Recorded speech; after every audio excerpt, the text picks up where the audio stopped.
Durant les années 90, plusieurs tremblements de terre ont secoué la planète. Mais lorsqu'une ville, a priori non exposée, est touchée, les conséquences peuvent être dévastatrices. Situé dans l'une des zones sismiques les plus actives de la planète, le Japon est un pays à haut risque. Chaque année, on y enregistre quelques 1000 secousses.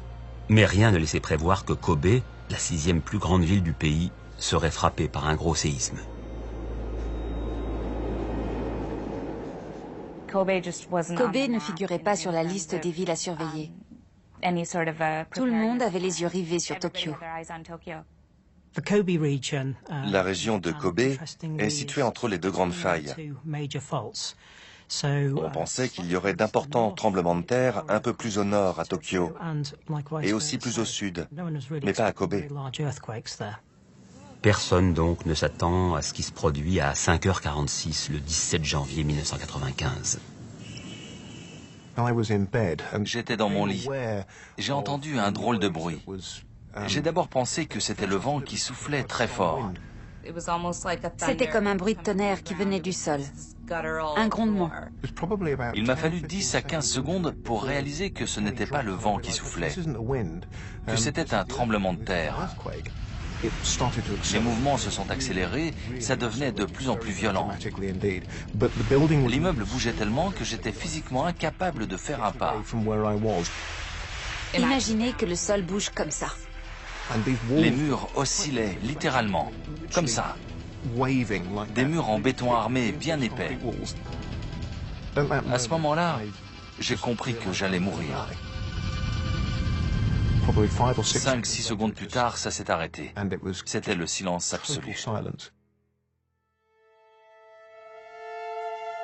À cette heure aussi matinale, la plupart des habitants de Kobe sont encore chez eux. Le nombre de gens affectés est effarant. Ce séisme a fait 300 000 sans-abri. The most poignant were the coffins of the children, laid out with her toys and her favorite foods, the body of a 9-year-old girl, mourned by her teacher. L'intensité du grand tremblement de terre d'Hanshin Awaji, comme on l'appelle au Japon, n'explique pas à elle seule l'ampleur de la catastrophe. Il y a eu plus de 6000 morts. Plus de 6000. 6,9 de magnitude, c'est relativement peu. C'est difficile de dire pourquoi il y a eu autant de victimes. De nombreux facteurs entrent en jeu. La faible profondeur du séisme, qui s'est produit à 16 km sous la surface, a joué un rôle clé dans son effet dévastateur. Un tremblement de terre superficiel est particulièrement violent parce que les ondes sismiques n'ont qu'une faible distance à parcourir avant de venir frapper la surface. Elles n'ont pas vraiment le temps de s'atténuer. Il y avait beaucoup de maisons très anciennes, avec une charpente en bois et un toit de tuiles. Ces constructions se sont effondrées verticalement en écrasant tous leurs occupants.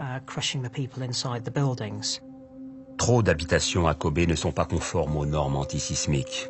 But even as the dead are being buried, the search for the living continues. Under broken buildings which are scarcely recognizable, the digging goes on. C'était horrible. Il y avait des immeubles en ruine partout.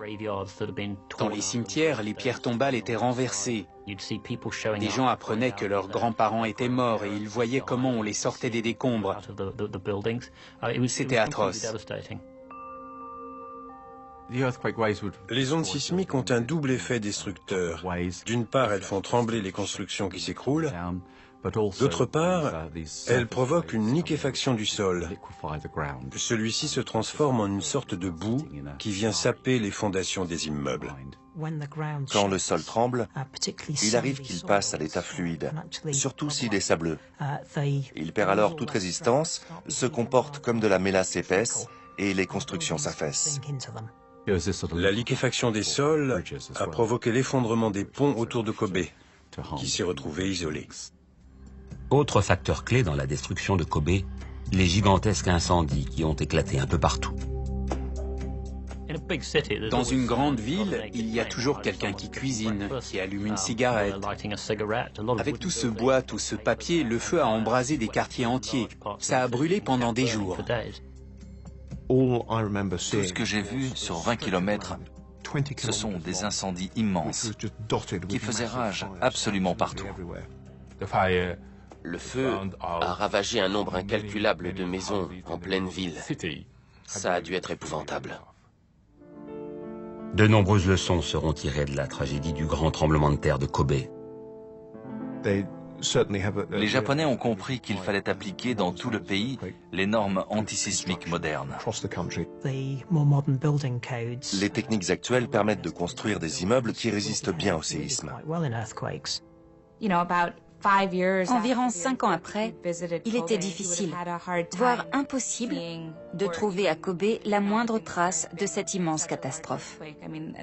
Je me souviens que ça m'a sidéré. Le tremblement de terre de Kobe est l'un des plus dévastateurs qu'ait connu le Japon au XXe siècle. Ce n'est qu'en 2011 qu'il sera dépassé en intensité par le séisme de Sendai.